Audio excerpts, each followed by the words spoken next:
Self-serve salad bars and all-you-can-eat buffets face an uncertain future in the age of coronavirus. Self-serve buffets and all-you-can-eat salad bars are, by design, hands-on affairs.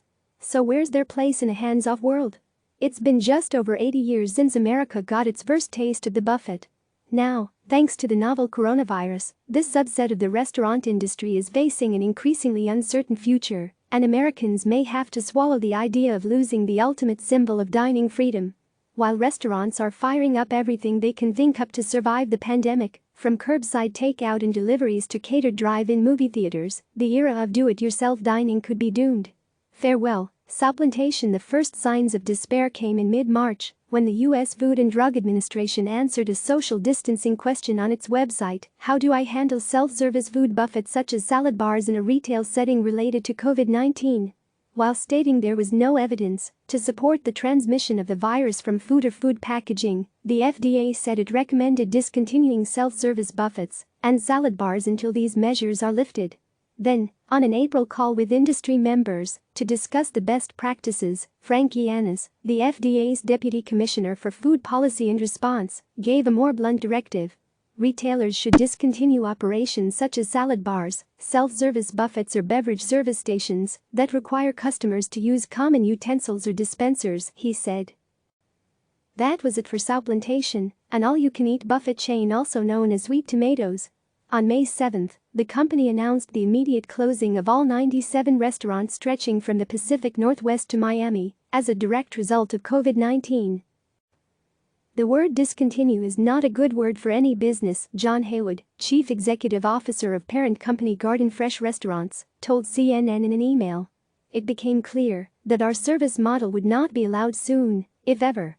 Haywood said as a result of the pandemic, sales collapsed for 2 weeks prior to our closure on March 15 despite our very passionate guest base and enhanced sanitation tactics. Our average per location daily guest counts went from 700 per day to less than 200, he said.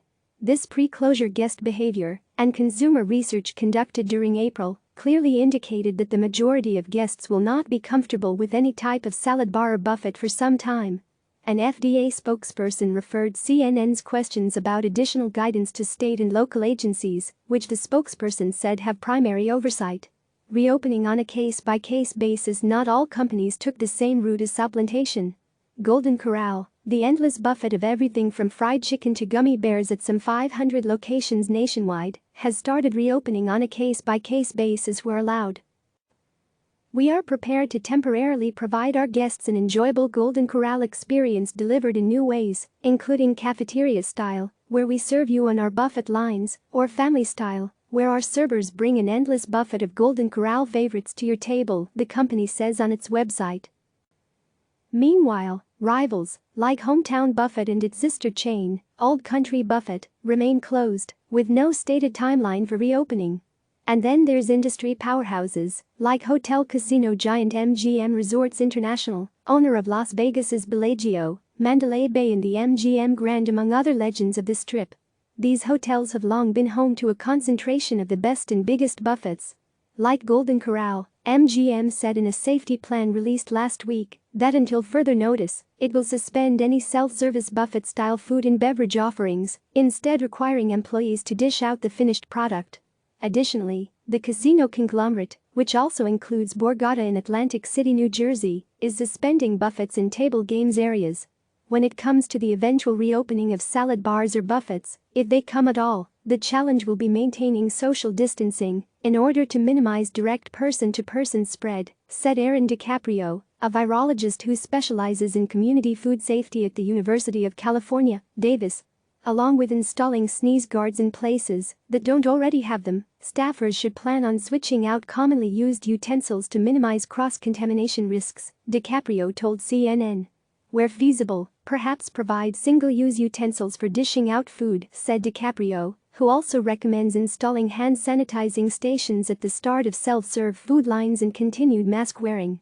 The National Restaurant Association also called for appropriate barriers in cafeteria-style dining in its guide for restarting after COVID-19 related closures, no matter who fills your plate.